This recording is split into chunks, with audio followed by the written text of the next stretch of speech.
प्रसाद भगवत् प्रसादो यस्य प्रसाद नगते कुतोऽपि ध्येयं स्तुवं स्तस्य यशस्त्रिसन्ध्यं वन्दे गुरुश्री चरणारविन्दम् आजानुलम्बितभुजौ कनकावदातो संकीर्तनैकपितरो कमलायताक्षो विश्वाम्बरो द्विजवरो युगधर्मपालो वन्दे जगत्प्रियं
सर्वमानति स्वसुखनिवृत्तचेता तद्बुधस्तन्नभावो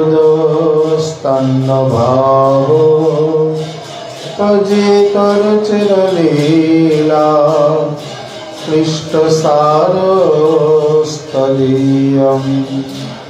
वेतनुतकृपया यस्तत्त्वदीपं पुराणं तमखिलवृजिनाघ्नं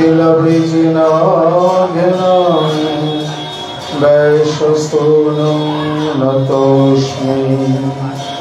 नमो धर्माय महते नमः कृष्णाय वेधसे ब्राह्मणेभ्यो नमस्कृत्य धर्मान् वक्ष्य सनातनान् नारायणं नमस्कृत्य नरं चैव नरोत्तमं देवीं सरस्वतीं देशं ततो जयोदीरये या दृष्टा निखिलाः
वंदन जाते বিঘ্ননাশ অভীষ্টপুরঃ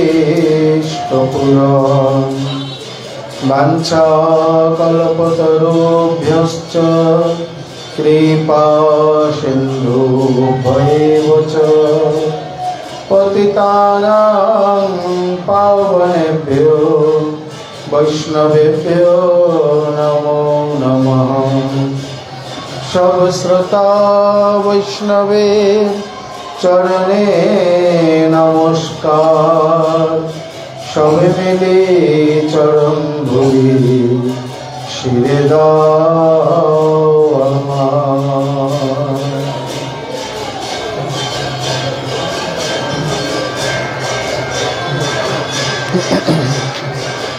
জয় জয় শ্রী চৈতন্য, জয়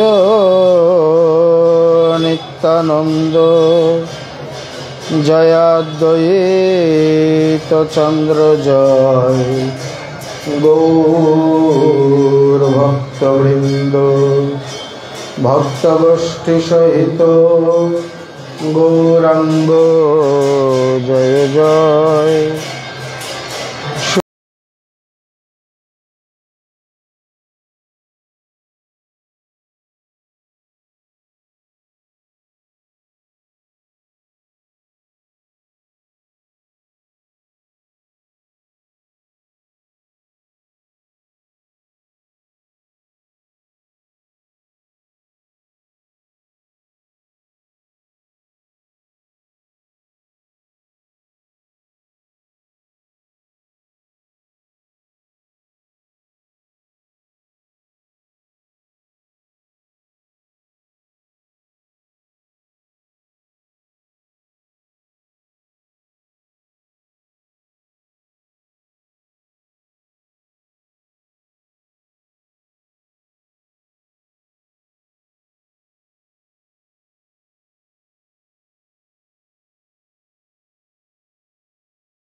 গৌড়ীয় আচার্যকুল ভাস্কর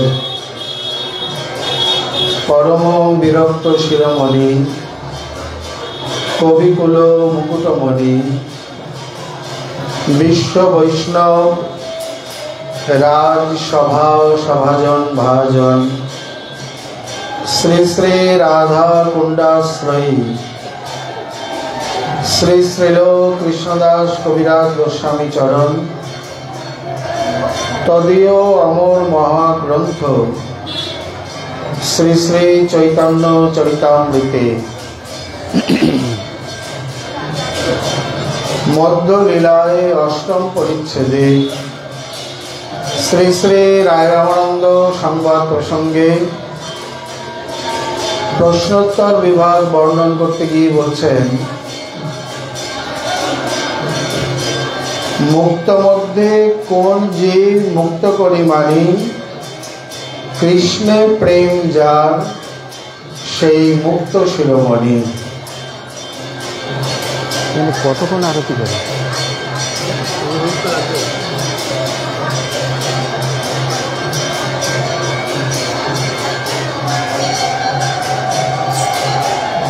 ইতিপূর্বে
মানে যিনি শ্রীকৃষ্ণ প্রেমী তিনি হচ্ছেন মুক্ত শিরোমণি।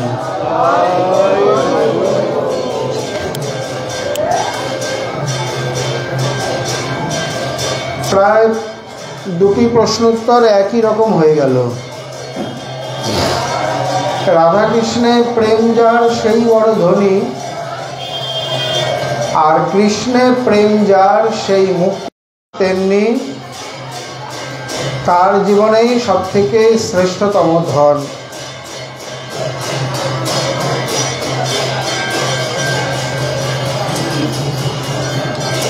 অর্থাৎ ধন সম্পত্তির মধ্যেও যেমন যুগল প্রেম বা কৃষ্ণ প্রেম সম্পত্তির মধ্যে শ্রেষ্ঠতম, তেমনি যিনি যথার্থ প্রেম লাভ করেছেন তিনি হচ্ছেন মুক্ত।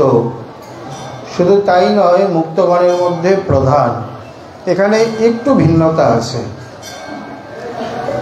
প্রকৃতপক্ষে প্রেম প্রাপ্ত হয়েছেন এমন হচ্ছে তিনি সম্পত্তিমন্ত, আর প্রেম লাভ করেছেন মানে প্রেম দশায় উত্তীর্ণ হয়েছেন তিনি মুক্তগণের মধ্যে শ্রেষ্ঠতম। অন্যান্য কোনো বন্ধনার তার নেই, একটু সামান্যত হলেও পার্থক্য রয়েছে। প্রচুরতর প্রেম সম্পদ তিনি ধনী, আর জাগতিক অন্যান্য স্তর আদি বা সাধন ভক্তির স্তর আদি অতিক্রম করে প্রেম প্রাপ্ত হয়েছেন তিনি মুক্ত শিরোমণি। এই অংশকে বুঝতে গেলে আমাদের শ্রী রূপ শিক্ষায় যাওয়া প্রয়োজন। যদ্যপি শ্রীমন মহাপ্রভু রূপ গোস্বামীকে মাত্র 10 দিনই শিক্ষা দিয়েছেন, তথাপি প্রয়াগে এই অল্প সময়ের মধ্যে যে শিক্ষা দিয়েছেন সেই শিক্ষাই চরম পরম।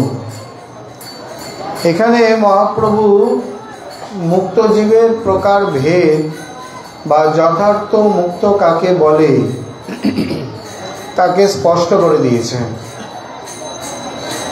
এই তো ব্রহ্মাণ্ড ভরি অনন্ত জীবগণ 84 লক্ষ জনিতে সদা করে ভ্রমণ, কেশাগ্র শতেক ভাগ পুনঃ শতাংশ করি, তার সম সূক্ষ্ম জীবের স্বরূপ বিচারী।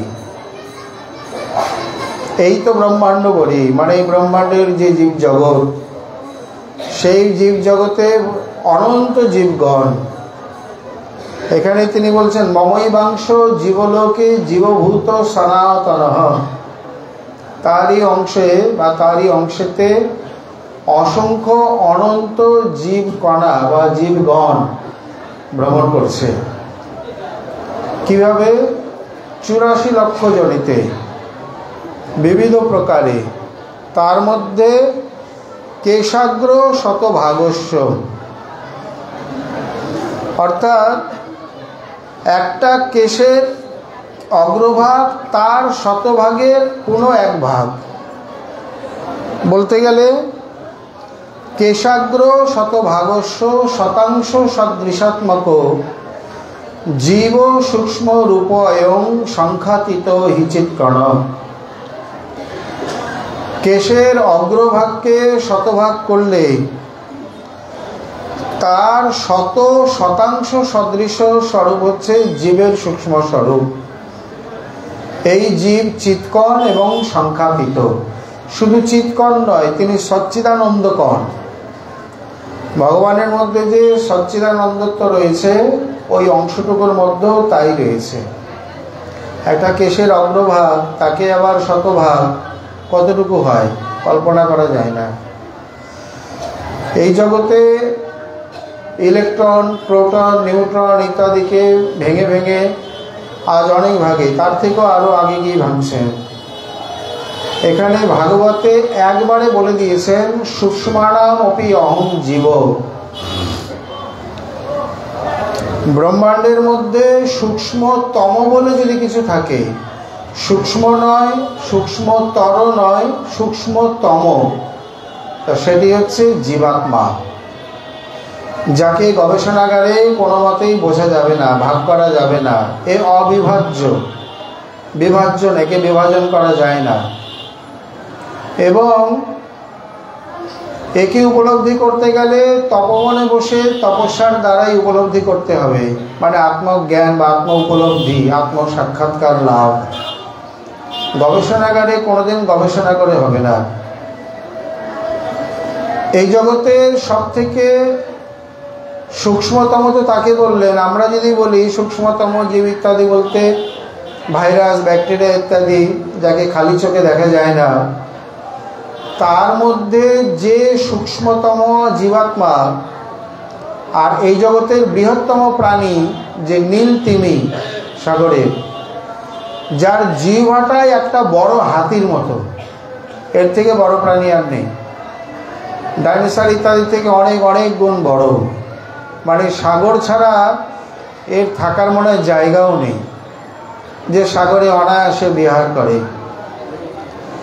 ওই নীল তিমির মধ্যে যে সূক্ষ্ম আত্মা, একটা জীবাণু কণার মধ্যেও সেই সূক্ষ্মতম আত্মা। এই নয় হাতি বলে আত্মাটা বড় আর জীবাণু বলে আত্মাটা ছোট, তা নয়।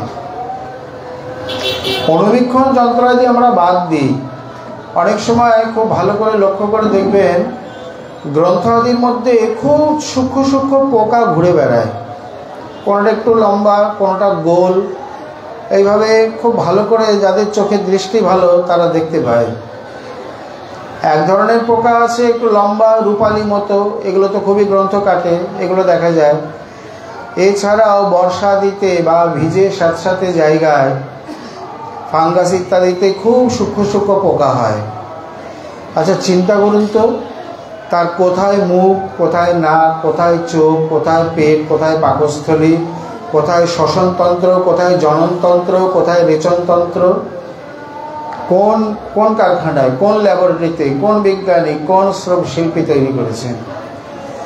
মানে চিন্তাই করা যায় না। যদি আমরা তর্কের খাতিরে ধরি, মনে করুন যদি তার লিভার অপারেশন করতে হয় তো কোন হাসপাতালে হবে, খুঁজেই তো তাকে কোন যন্ত্রে ওখানে লিভার বসাবে বা পাকস্থলী বা তার হৃদযন্ত্র অদল বদল করবে। মানে একটা কিছু যন্ত্রের অগ্রভাগ ছোঁয়াতে গেলেই তো তার প্রাণ যাবে। অথচ ঈশ্বর পরম বিজ্ঞানী, কীভাবে প্রকৃতির দ্বারা সে চলে বেড়াচ্ছে, শ্বাস নিচ্ছে। কতগুলি ধর্ম তো সমান, আহার, নিদ্রা, ভয়, মৈথুন, এগুলো তো সব প্রাণীতে সমান। তার আহার আছে, আহার থাকলে রেচন ক্রিয়া আছে, মলমূত্র ত্যাগ আছে, তারপরে তার ভীতি আছে, মৃত্যু আছে, জননতন্ত্র আছে, সেও বংশ বিস্তার করছে যেভাবেই হোক। এগুলো কোথায় রাখা আছে, কিভাবে কে রেখেছে, কল্পনা করা যায় না। ওর মধ্যে যে জীবাত্মা, ওই ডাইনোসর নীল তিমির মধ্যেও সেই জীবাত্মা, অন্য কেউ নয়। এই জন্যে বিজ্ঞান একে বিভাজন করে করে করে করে ভাগ করবে কালান্তরে। আর ভাগবত একবারে বলে দিয়েছে সূক্ষ্মানাম অপি অহং জীবঃ, সূক্ষ্মতম তত্ত্বের মধ্যে আমি জীব, মানে জীবাত্মা। তাহলে আমরা যে কথা বলছি, যে শক্তি এক ঘুষিতে দাঁত ফেলে দেয়, তাহলে ভিতরে কে আছে, কতটা শক্তি যোগাচ্ছে চিন্তা করা যায়। তুলে এক আছাড় দিয়ে দেয়, হাতে এক সুরের আঘাতে একটা গাছ টেনে উপরে ফেলে দিল, ভিতরে তাহলে কতখানি শক্তি। এতখানি একটা শক্তির কণা যাকে দেখাই যায় না। অথচ এই তত্ত্বকে বোঝাতে গিয়ে মহাপ্রভু সচিমাকে বলছেন, সর্বদেহে বসু আমি বলু চলু খাও, তবে দেহ পাপ যবে মুই চলি যাও। সর্বভূতে আমি আছি, এই জন্যেই তার এক নাম চৈতন্য, বা আমার নাম চৈতন্য, মানে চেতনা দিয়ে রেখেছি। যখন তিনি চলে যাবেন, বিশ্বের সব থেকে বড় বীর পালোয়ান, হাতি, গন্ডার, নীল তিমি একটা চোখের পলক ফেলতে পারবে না, আঙুলটাকেও নাড়াতে পারবে না। তাহলে যার শক্তিতে শক্তিমান, তিনি হচ্ছেন এই সূক্ষ্মতম জীবাত্মা, যে কেশাগ্র শতভাগের এক ভাগেরও অধিক। অতএব বালাগ, আবার বলছেন শ্বেতশতের উপনিষদেও রয়েছে, বালাগ্র শতভাগস্য শতধা কল্পিতস্য চ ভাগ জীব সবিজ্ঞেয় ইতি চাহ পরাশ্রুতে। কেশাগ্রের শতভাগকে বহু শতবার বিভাগ করলে যে সূক্ষ্ম ভাগ হয়, এই লক্ষণটি সব থেকে সুন্দর। এক ভাগকে বহু শতভাগ করলে যে ভাগ হয়, যেটা ওটা বলাই আছে, আমাদের দ্বারা সম্ভব নয়। কারণ কিভাবে ভাগ করবে? মেশিনে না কেচিতে না ব্লেডে? দেখবে, ধরবে, বা তবে তো ভাগ করবে। এটা বলার কথাই হলো, মানে অনুমান করে নাও। বাস্তবিক এই তত্ত্বকে এইভাবে বলে কোনোদিন বোঝানো যাবে না। এই কদিন আগে আমাদের আত্মতত্ত্বের পাঠ চলছিল।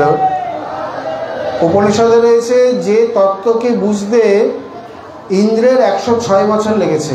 ব্রহ্মচর্য পালন করে 106 বছর ধরেই আত্মতত্ত্বকে উপলব্ধি করেছে। সেখানে আমরা সাধারণ মানুষ এই 2 মিনিটের আলোচনায় কোনো মতেই আত্মতত্ত্বকে এইভাবে ঠিক যথাযথ ধারণ করতে পারবো না। তথাপি এখানে যেভাবে বর্ণন করছেন, অতএব এইভাবে ভাগবতের থেকে প্রমাণ দিচ্ছেন শ্রীমন মহাপ্রভু। অপরিমিতা ধ্রুবাস্তনভৃত যদি সর্বগতা, কোথায়? বেদস্তুতি 10ম স্কন্ধে 27 অধ্যায়। স্তরহীন শাশ্বতেতি নিয়ম ধ্রুব নেতরেথা অজনী চ জন্ময়ং তদ বিমুচ্চ নিয়ন্ত্রী ভবেৎ সমম অনুজানতং যদমতং মত দুষ্ট তয়া। জনলোকে মণিগণের নিকটে ব্রহ্মর্ষি সনন্দন, চতুর্ষণের একজন, সনক, সনাতন, সনন্দন এবং সনক কুমার, তিনি শ্রুতিগণের ভগবৎ স্তব বর্ণন করতে গিয়ে বলছেন, হে ধ্রুব, যদি তনুভৃত জীব, তনু ধারণ, শরীর ধারণ করেছে যে জীব, সকল অপরিমিত ধ্রুব অর্থাৎ পরম নিত্য ও সর্বগত হতো, তাহলেও তোমার শাসনাধীন থাকার নিয়ম থাকতো না। যেহেতু তারা নয়, এই জন্যই তোমার শাসনাধীন। যদি জীবকে অনু বা সামান্যত নিত্য বলা হয়, তাকে স্বীকার করা যায়, তাহলেও সে তোমারই অধীন। কারণ তুমি বৃহৎ সচ্চিদানন্দ তত্ত্ব, বা তুমি হচ্ছে পরব্রহ্ম বৃহৎ তত্ত্ব, এই অনুকণ বা চিৎকণ।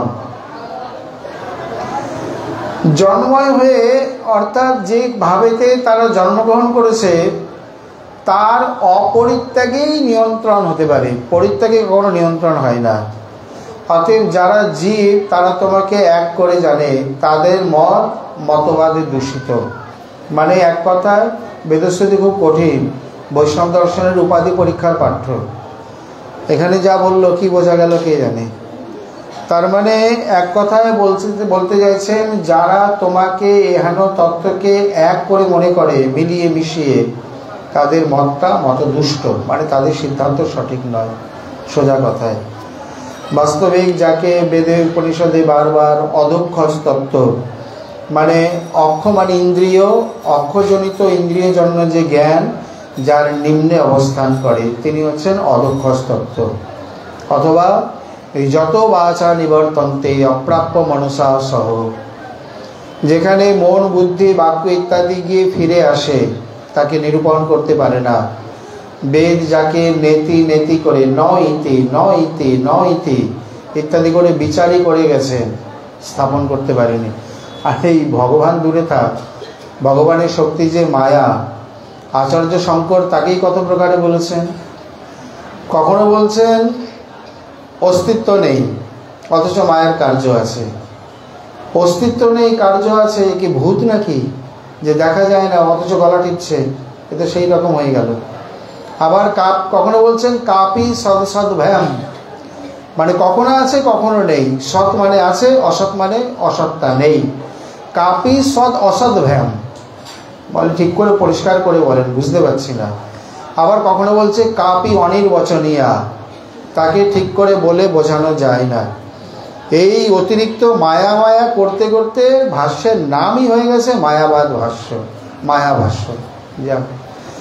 তাহলে যেখানে মায়াকেই সুষ্ঠুরূপে নিরূপণ করা যাচ্ছে না, আবার কানুপ্রিয় প্রভু বা অন্যান্য মহাজন অন্য প্রকারে স্থাপন করছে। মা ইয়া, এই যা ধাতু গতি প্রাপনে, মা শব্দ নিষেধ অর্থে। মা যা, যেও না, গেলে দুঃখ পাবে, তার নাম মায়া। অথবা ইয়া মা, মানে যেটা মিথ্যা, যার কোনো অস্তিত্ব নেই। আসলে এই দেখতে এক প্রকার, কিন্তু তার তো অস্তিত্ব দেখি না। আর একটা সুন্দর অর্থ করেছেন, ইয়া মা সদৃশী ইতি মায়া, যিনি মায়ের মতো। এই জায়গাটা কেন? কারণ এই যে নরদাস বংশী কহে ভজিলে ভজন নহে, নরতনু ভজনের মূল। নরতনু কে দান করে? যোগমায়া নয়, গুণমায়া বা মহামায়া। যে শরীরের দ্বারা ভজন করে গুরু প্রদত্ত সিদ্ধ স্বরূপে একদিন তার সিদ্ধি লাভ হয়, বা সেই স্বরূপ দেহ তখন যোগমায়া সেই লোকে দান করে। এখানে নয়, এখানে মহামায়া দান করছে। অতএব মায়ের মতো এই অংশটি, এই তত্ত্বটি খুব সুন্দর এবং সুষ্ঠু। বাকি যে তত্ত্বগুলো, এগুলো অতটা মাথায় আসতে চায় না। যাই হোক, যেখানে তার শক্তি ত্রিবিধ প্রধান শক্তির মধ্যে এক বহিরঙ্গা বা মায়া শক্তি, তাকে নিরূপণ করতে যদি এইরকম হিমশিম খেতে হয়, তাহলে তার তত্ত্ব নিরূপণ সঠিকভাবে কি করে সম্ভব? আরও কত যুক্তি দেখিয়েছেন। তিনি অখণ্ড পরব্রহ্ম, আর আমাদের বুদ্ধি খণ্ড। আমাদের মেধা, বুদ্ধি, প্রতিভা যতদূরই হোক অখণ্ড নয় তো, তাহলে খণ্ড বুদ্ধি দিয়ে অখণ্ড তত্ত্বকে কিভাবে নিরূপণ করবে? যেমন 25 হাত দড়ি দিয়ে বাঁধা গরু কোনোদিন 30 হাত দূরের ঘাস খেতে পারে না। বড়দের ঘাড় বাঁকা করে 1 হাত দূরের ঘাস খেলো, 26-27 হাত, 30-35 হাত দূরের ঘাস কি করে খাবে? এখানে 25 মানে পঞ্চমহাভূত, খ্যাতি অব তেজ মরুদ্বম, পঞ্চতন্মাত্রা, শব্দ স্পর্শ রূপ রস গন্ধ, পঞ্চ জ্ঞানেন্দ্রিয়, চক্ষু কর্ণ জিহ্বা নাসিকা ত্বক, পঞ্চ কর্মেন্দ্রিয়, বাক পানি পাদপায়ু উপস্থ, 4-5 20, 4টি অন্তর, 4টি হচ্ছে সূক্ষ্ম শরীর বা এই প্রকার অন্তঃকরণ, মন, বুদ্ধি, চিত্ত, অহংকার, 24, তার মধ্যে জীবাত্মা। এই 25 তত্ত্ব দিয়ে আমরা তৈরি। মায়ার মধ্যেই, ব্রহ্মাণ্ডের মধ্যেই। এছাড়াও রয়েছে ব্রহ্মাণ্ডের 8 আবরণ, দেবীধাম বা মুক্তিধাম, শিবলোক, বৈকুণ্ঠলোক, অযোধ্যা, দ্বারাবতী, মথুরা, সর্বোপরি শ্রীগোলক, বৃন্দাবন ধাম। এইখানে এই 8 আবরণের মধ্যে থেকে ওই গোলকের তত্ত্ব নিরূপণ কতখানি ধৃষ্টতা, কতখানি পরিহাসের বিষয়। অতএব সেই অখণ্ড সচ্চিদানন্দকে খণ্ড বুদ্ধির দ্বারা যতই বিচার, বিশ্লেষণ, বিমর্শনা করা হোক, কোনোদিন পূর্ণত স্থাপন করা সম্ভব নয়, অসম্ভব। অতএব এই জন্য এখানে বলেছেন তাদের মত দুষ্ট, মানে দূষণীয়। তারা যদি মনে করে যে আমরা তাদেরকে তোমাকে স্থাপন করেছি, একথা কে বলছে? শ্রুতিগণ, মানে জ্ঞানের ভাণ্ডার। শ্রুতিগণ, উপনিষদগণ, তারা জ্ঞানের ভাণ্ডার, তারা বলছেন মূর্তি ধারণ করে। আর সেই উপনিষদের জ্ঞান নিয়ে আমরা বলতে পারি, তাহলে আমাদের কত বড় ধৃষ্টতা। যাই হোক, এই জীব নিচয়ের মধ্যে, মানে 84 লক্ষ জীবের মধ্যে যদ্যপি কৃমি, কীট, স্থাবর, জঙ্গম, জলজ, অন্ডজ, প্রাণীজ ইত্যাদি বহু প্রকারের রয়েছে, তাকে আবার 2 প্রকারে মূল ভাগ করা হচ্ছে। তার মধ্যে স্থাবর জঙ্গম 2 ভেদ। জঙ্গমে তির্যক, জল, স্থলচর বিভেদ। তার মধ্যে স্থাবর এবং জঙ্গম, স্থাবর মানে যে চলাফেরা করে না, জঙ্গম মানে যে চলে বেড়ায়। তার মধ্যে জঙ্গমে তির্যক, জল, স্থলচর বিভেদ। জঙ্গমের মধ্যে আবার 2 প্রকার, স্থলে এক প্রকার গমনাগমনকারী জীব, জলে এক প্রকার গমনাগমনকারী জীব। মানে স্থলজ প্রাণী, জলজ প্রাণী, যারা জঙ্গম মানে চলে বেড়ায়। জলের মধ্যে আবার বৃক্ষ, শ্যাওলা আদি গাছপালা ইত্যাদি দেখা যায়, তারা আবার চলে না, ওরা আবার জলজ স্থাবরের মধ্যে। আর মৎস্য, কুর্ম ইত্যাদি যারা চলে ঘুরে বেড়ায়, তারা জলজ জঙ্গমের মধ্যে। তার মধ্যে মানে স্থলজ জঙ্গমের মধ্যে বলছে, তার মধ্যে মনুষ্য জাতি অতি অল্পতর, তার মধ্যে ম্লেচ্ছ, পুলিন্দ, বৌদ্ধ, শবর, অন্য পশু জন্তু জানোয়ার ইত্যাদি সেগুলো বাদ। যেখানে 30 লক্ষ থেকে কেবল পশুই আছে, 11 লক্ষ কৃমিকীট রয়েছে, এগুলো বাদ। তার মধ্যে